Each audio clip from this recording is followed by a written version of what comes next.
Over the next series of lectures, we'll be looking at securing SSH from unauthorized access. As we know, SSH is the primary way that we remote into distant systems. It is also one of the primary vectors of attack by people trying to hack into our systems. So it's important that we secure it as much as possible, and that's what we'll be doing. So the first place we want to go when securing the SSH server is the main daemon configuration file. And this is the file that you see right here. It's under etc SSH, and the file's name is sshd_config. That's the file where you can start locking down SSH and making it a little more secure. There are many parameters you can change in here, but really you only have to change a couple to make a big difference about the security of your SSH server. So I'll edit that file.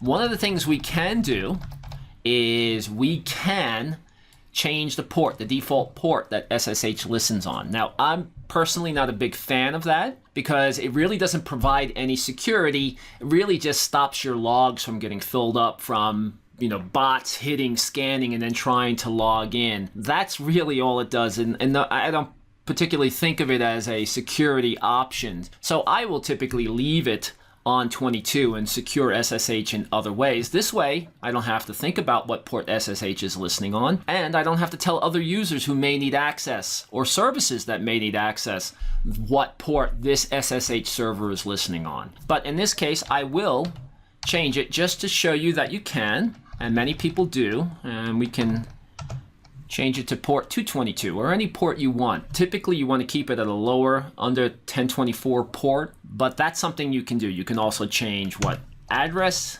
or the interface that it listens on if you want to do that. Now over here on newer versions there's only version 2 of SSH, but on older ones you may have version 1, an option version 1 here. And if that's the case, it'll probably look something like this. You want to get rid of that 1.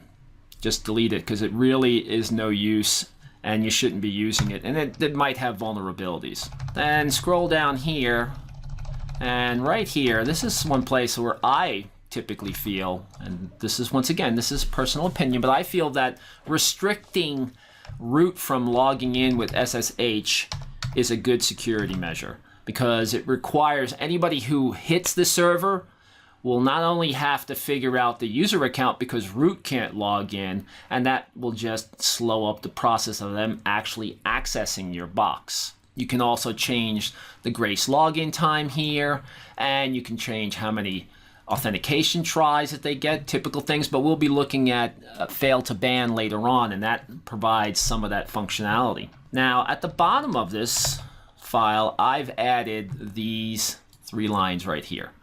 So authorized users groups, of course anything with a # is just a comment. Now I added them to show them to you, and I think they're both useful. Now personally I would go with the allow groups because I am always of the feeling that if I can put users in a group and give that group access, that's the easier way for me to do it than to come in here and add names. Like I could say Joe and Mary are the only ones who can access this machine, and that would work. And that's also great because now we've narrowed it down to a particular user account that can actually access the machine. So root can't access it, and only a particular account can access the machine. That's great. But once again, I personally wouldn't go this way. I would comment this out, and I would use the group option. And so we could say we're going to add the admins group. Now we could put users in the admins group, and those will be the only users that are allowed to actually SSH into the machine. So we're going to test that next.